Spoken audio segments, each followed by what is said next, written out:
Hey, everybody, welcome back to another episode of Soul Focus Radio. This is your host, once again, Martin Friedman. And once again, I'm joined by Anuar Velazquez to continue our conversation. Hey, Anuar. Hey, Martin. Thanks for having me. Thanks for having me again. My pleasure. I really enjoyed the first part of our conversation, and I'm excited to get back to it. How about we jump right back in? Is that cool with you? Let's roll. Let's go. Let's do it. All right. So, one of the things that I mentioned at the end of last podcast is, I wonder if you could just tell us the story a little bit about, your family's journey to emigrate from Mexico and, what that process was like for you and your family, and then how you ended up in South Bend. Just tell us that story. Yeah, no, for sure. Well, first of all, let me say thanks for wanting to know and to hear a little bit more about it, right? I think when we think of immigrants, those aren't really stories that we hear a lot about, and there's millions out there, right? But I do appreciate you on that. Yeah, so my mom was very intentional on where she planned our birth, right? So days prior to me being born, she went to visit, quote unquote, some family in the United States in Texas, and she went to a midwife's house, and that's where I was born. That's where my brother was born. That's where my sister was born. So we were all U.S. citizens, but living in Mexico, right? So I attended school in Wow. Mexico till the age of 13, and that was done with the purpose of in the future having this quote unquote the American dream, right? Building an American life, Right. having more opportunities and having more options for us to succeed and do good things with our lives. But at the time, we had family in Texas right at the border. But then, when we were told, I recall my parents telling us and giving us the news that we were moving to the United States, and like I'm thinking Cali, Chicago, Florida, Houston, maybe Yeah. some big city, not South Bend, Indiana.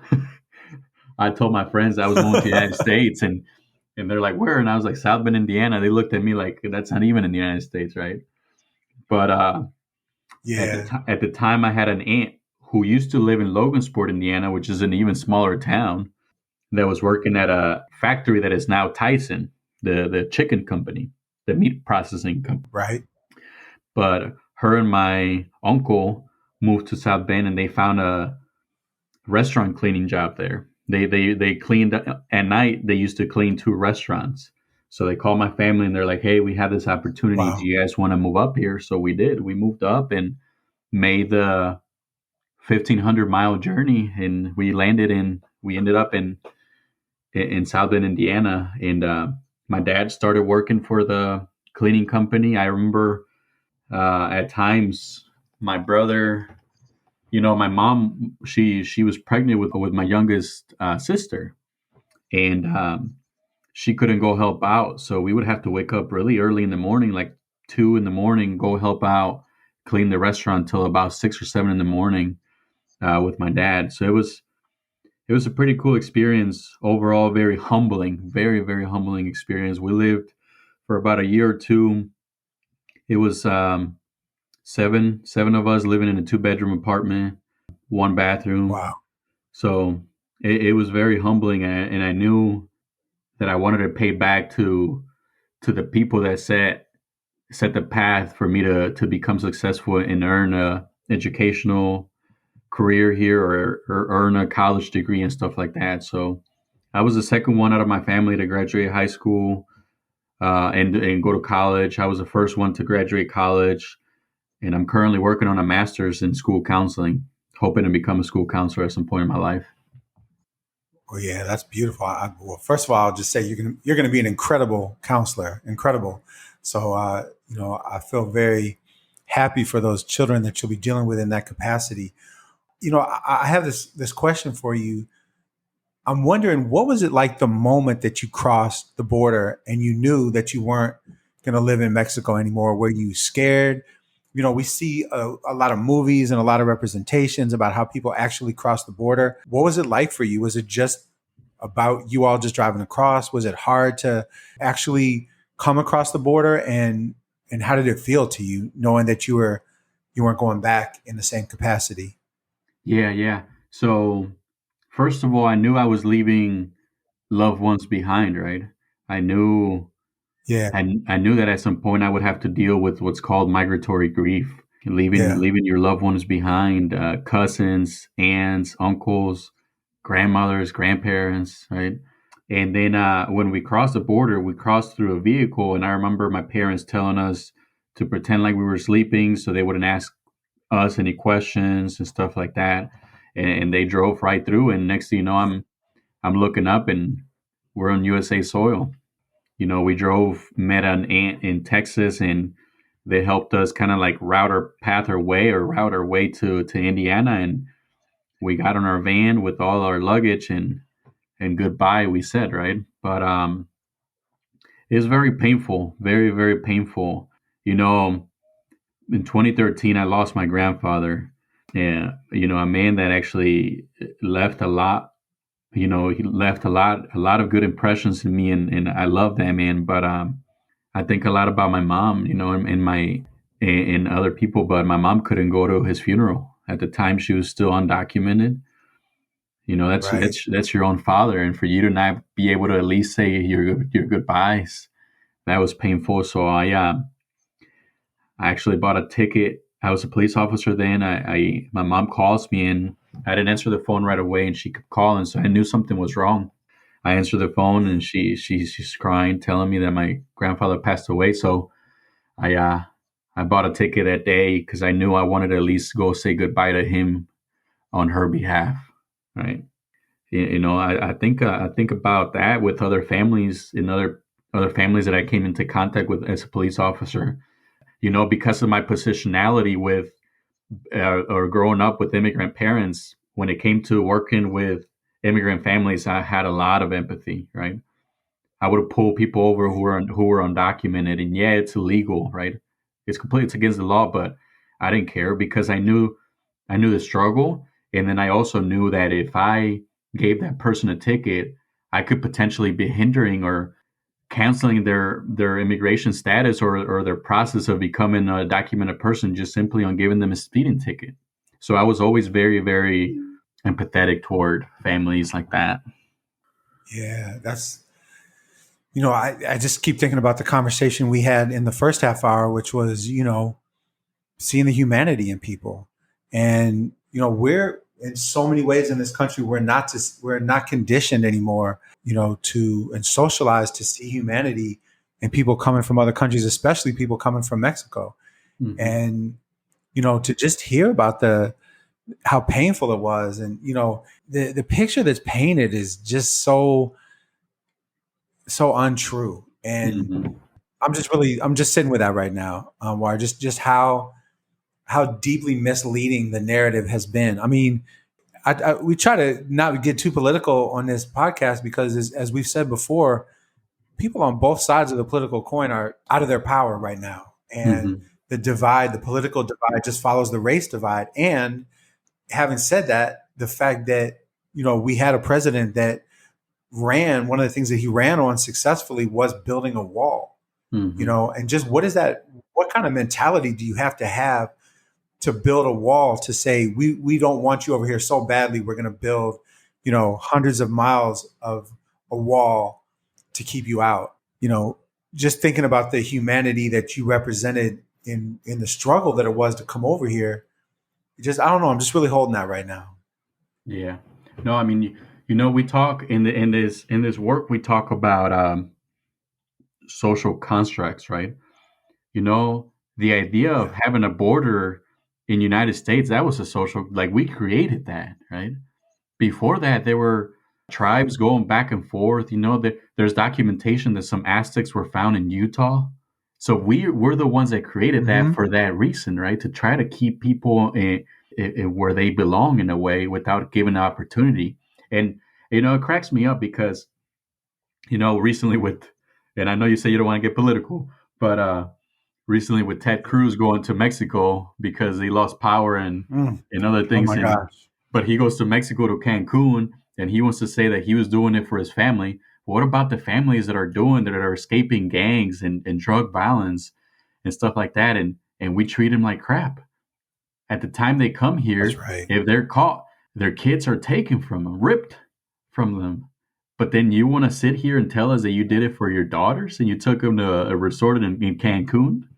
Where's the justification there? But no, I get you. I get you.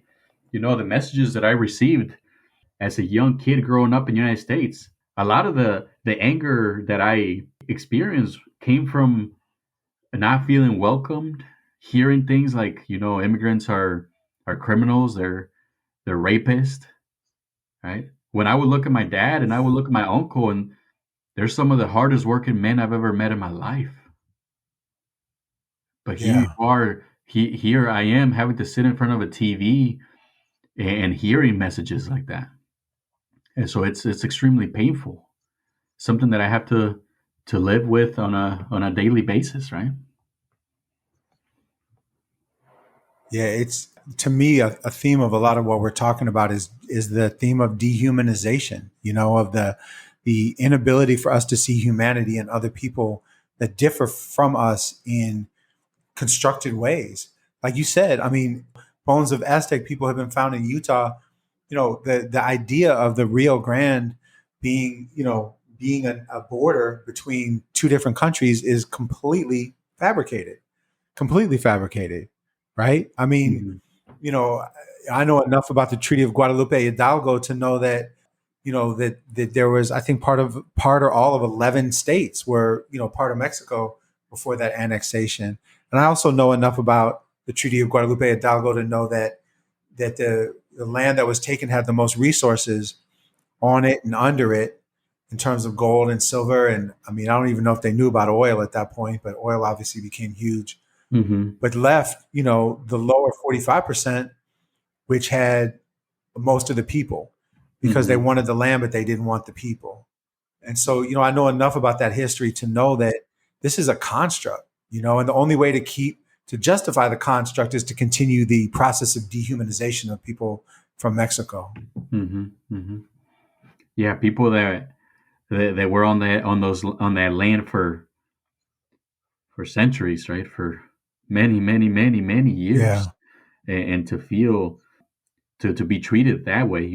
I've talked about this in our workshops before too. The Mexican repatriation, right? Where during the economy crisis here in the United States, people were obviously, looking at immigrant workers, and they didn't like the idea of it. So then that pushed our government to look at mass deportations. The senator of California did pulled information and looked at data, and they found out that out of 1 point something million people that were deported, 60% of those were Mexican Americans, right? But Wow. simply because you looked quote unquote Mexican, whatever reasoning they had, because I can't tell you that I know what Mexican people look like, because we all have different looks, right? But because of that, Right. that allowed law enforcement agents to snatch somebody up and drop them off at the border, and go on to the next one. Then you look at most recently Arizona wanting to do that, pass a bill where if you looked undocumented, that gave them reason to pull you over, right?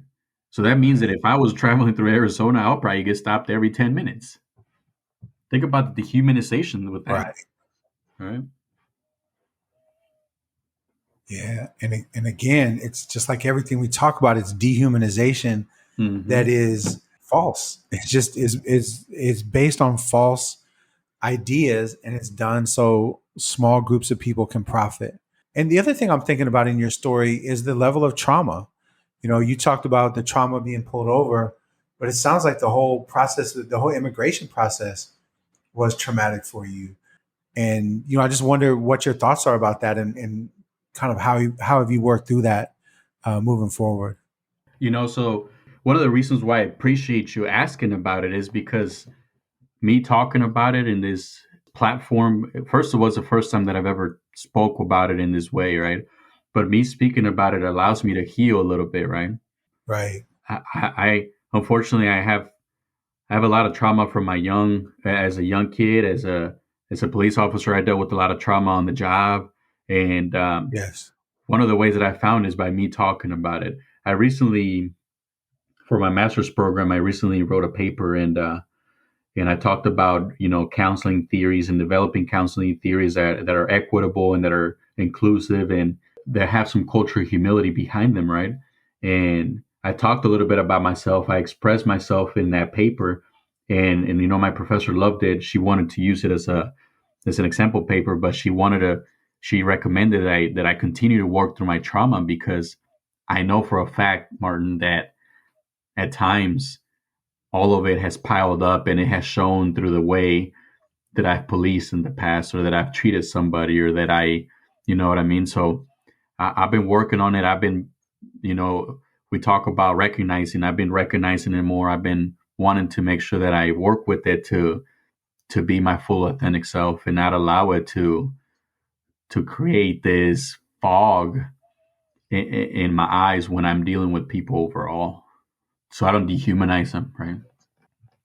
Yeah, no, totally. And because otherwise, the abused becomes the abuser, right?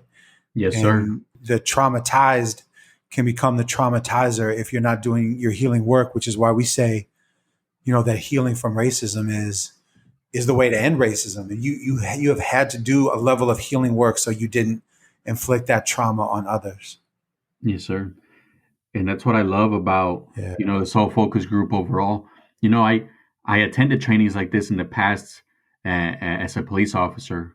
Not that many, but none of them compare to this one because this one talks so much about looking inwardly to provide outwardly outcomes that are humane, that are really connecting us with one another in a very passionate level, right? In a very empathetic level, in a Right. level that we're supposed to be dealing with each other. Exactly. The way I think one of the things that happens in terms of, you know, policing and communities is like you said, you really worked so people could see your humanity too, right? Mm-hmm. Above and beyond the badge. And I think what's happened is we're now in like a dehumanizing loop, and we're now in this loop essentially where nobody's treating anybody else in a humane way anymore, and it's very problematic. I also know that the work that you've been doing, you've done a lot of trainings with police departments in Fishers, Indiana, right, to be exact, and Mm-hmm. some other areas around Indianapolis. I know you and Dustin have been on a lot of trainings, and I wonder if you could just talk a little bit about what that experience has been like for you. Because I know Dustin and I talk all the time about everything, but definitely about this too. And one of the things that he's talked to me a lot about is that you all, center the humanity of the officers that you talk to as well, and also, discuss the trauma that happens as police officers. So, what has that experience been like for you to be training police officers while you were a member of the force, and then most recently, since you no longer were a police officer? If you could talk a little bit about that, that would be great. So overall, it's really been an amazing opportunity. It's been really eye opening. You know, one of our questions when we open up with those police officers is, well, first of all, we have to work through some of their past experiences, right? Because they've have a lot of those officers have gone through trainings where they're being called out, right? Something that we don't do at all, but they're being called out, they're being called racist and stuff like that. So right away, when they hear, oh, we're going to have a training on racism or whatever it is, what response do you think, or what behavior are they automatically applying prior to even coming into the training, right? So we have to work through that initially.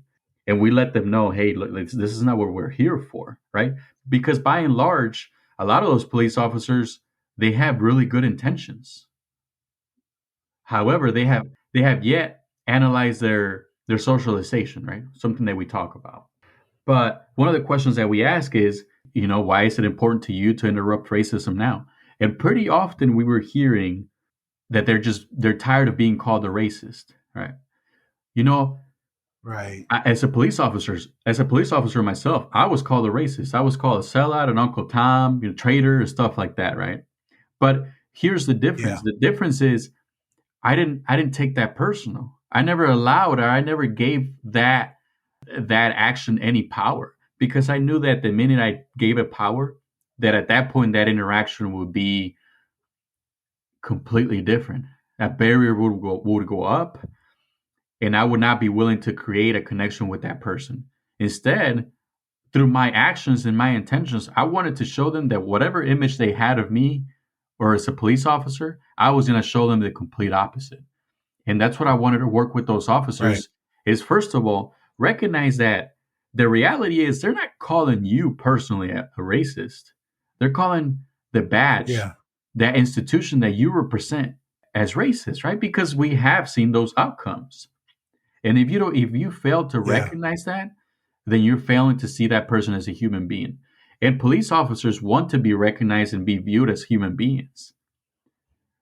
But we Yeah. failed to do that. And I say we because I was a police officer, but we failed to do that as police officers. We don't view people that way. We view them as a call, we view them as a traffic stop, we view them as a domestic violence call, whatever it is, we treat it as such. Instead of seeing that those people are dealing with something traumatic at that point, that I have to come in as someone almost like a liaison, right? Or as a middle person and try to find a middle ground for everybody.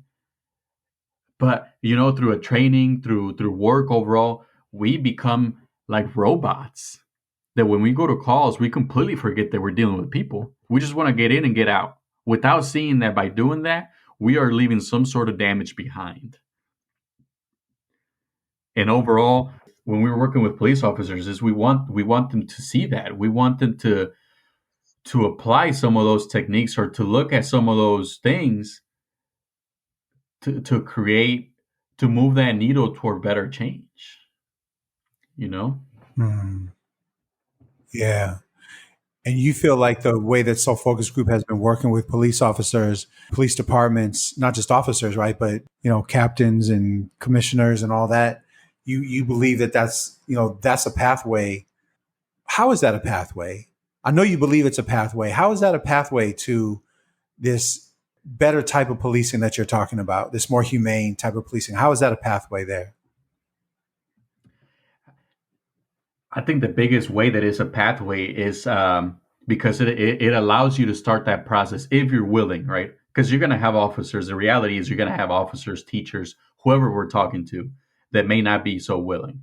But those that are willing will eventually start that self-analyzation process, right? We'll start to see, okay, man, yeah, in my socialization, I have received these messages, right? I can see where this message Yeah. may or play into effect in the way I treated somebody. When we talk to older police officers, we hear some crazy stories, stories that Right. horrible things that were done to people of color. And I remember as a younger police officer, I'm sitting in a room and I'm listening to these stories, and I'm almost like taking them in, and I'm not realizing that in a way those stories are socializing me in the way that I deal with people of color. So by paving that way, by looking at that pathway of self-analyzation, self-discovery, and to recognize that, oh, I can see now I see where I can start some of my work, right? Because we see all the time of officers that are playing basketball or they're playing with kids at a court and stuff like that. But that's the same Yeah. city that is leading the arrest of black and brown men, right? So there's clearly a disconnect there. And a lot of it is through that. A lot of it is through looking at those more in-depth issues, more internal issues. And racism divides up people that would naturally be together. So like Hmm. you would naturally, hoop together, naturally work together, naturally, be like on the same, I mean, I guess like almost I want to say like almost like branch of the military, right? Because we know the police officers is a paramilitary organization. The police as it's set up now is a paramilitary organization. Once somebody knows that you're a police officer, then they see you as human. But other than that, their socialization is to dehumanize you, like you just talked about, the way that you heard those stories. So it's not until they see, oh, we're on the same team.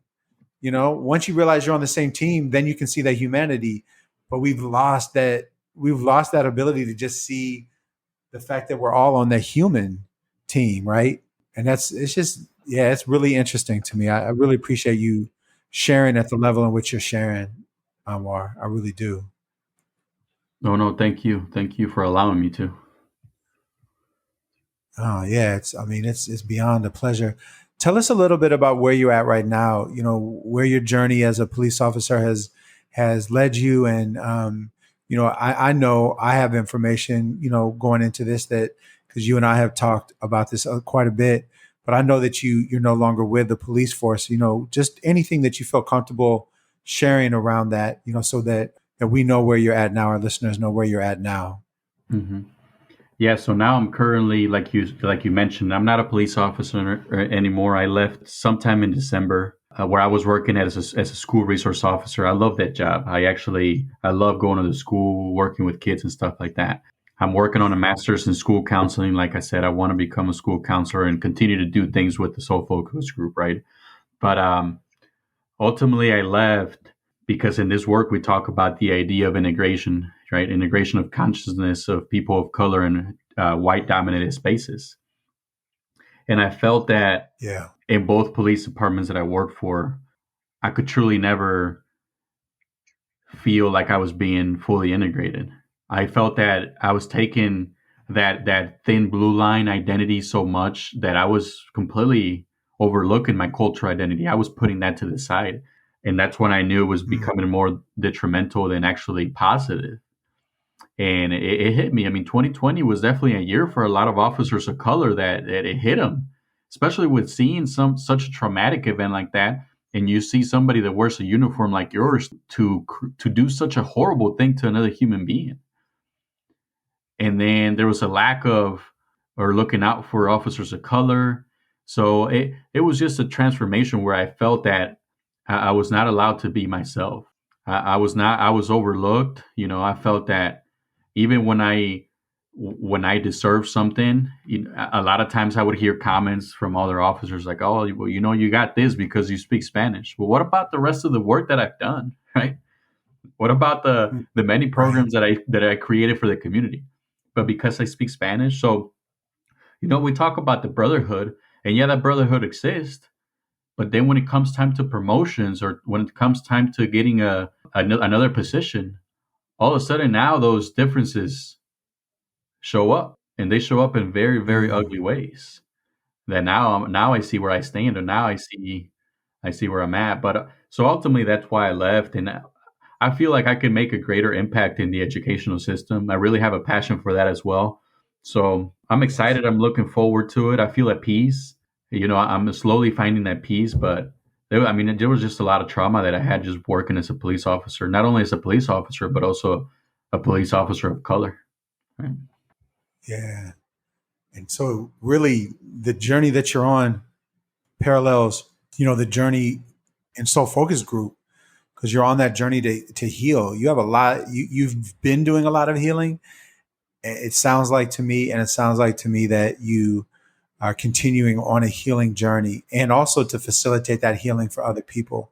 Mm-hmm. Um, like I said earlier, once you become, if you decide to follow through and be a school counselor, given your experience, your rich experience, I think that you're going to be incredible, and I think you're going to be able to model something for so many people because it's not just police officers. I worked with a police officer in another organization, and he would say, he was a 28-year, career officer, black man, and he's now a full-time trainer around racial equity, and he would say that there's no question that there are disproportionate numbers of unarmed African Americans being killed, and he didn't downplay that. And he said, how many hundreds of people in each of those cities will die before their time in the healthcare system. How many black kids in the educational system are going to be put on that pathway, that school to prison pipeline or school to homelessness pipeline. Every institution and system is in the same state. Every institution and system is suffering right now from a lack of humanity and being able to see humanity in the people that they're designed to serve. It's just there's something about the police officers and the policing system. There's something about it that it makes it that it takes something that exists in every system and it adds a level of intensity. you Hmm. know, because of the field that it is. Yeah. And overall, throughout the course of time, and the discourse that we've received around law enforcement and communities has always been very divisive, right? The us against them mentality. And until we start to see, like you said earlier, we're all on the same team, and recognizing Right. others' humanities and other traumas and others' lives and experiences, and not just recognizing them, but also treating them with that humanity level of respect, then that's when we can start to see some change, and we can start to see hoping for better outcomes. So yeah. Right. Wow, it's been beautiful to talk to you. You know, you and I just know each other a little bit. We've actually never met in person, just virtually. And but I feel like I know you so much more now, and I just appreciate your vulnerability, your honesty, your truth telling. You know, in terms of your journey and the trauma that's been in your life in all the different ways. So I just really want to thank you from the bottom of my heart, Anwar. No, I appreciate you, brother. Much love. I can't wait to meet you in person. I really can't wait to meet you in person. I feel like Yeah. we can sit down and have some beautiful conversations between you and I. No question, no question. And here at the Soul Focus Group, we can't wait to meet all of you in person. And we know it's going to be a little while until, you know, we're in the post-COVID era, or at least the calm down COVID era. But we can't wait to meet all of you, whether that's virtually or just by having you listen to our podcast, which, as you know by now, you can find on the Apple Podcast platform, the Spotify podcast platform. You can find them on our website, soulfocusgroup.com. You can go to YouTube, look at all our social media, Instagram, Twitter, and Facebook. Go to YouTube. We're posting a lot of great content on YouTube right now under Soul Focus Radio. So please look us up there. We want you to be a part of this journey because we love each and every one of you, and we see the humanity in each and every one of you. We know the true and authentic person that exists in every single person, no matter what uniform they're wearing or what color they say that they're aligned with. You know, so we love all of you. We're excited to have you on this journey with us. We ask that you stay safe, stay sane, and most of all, stay soul focused.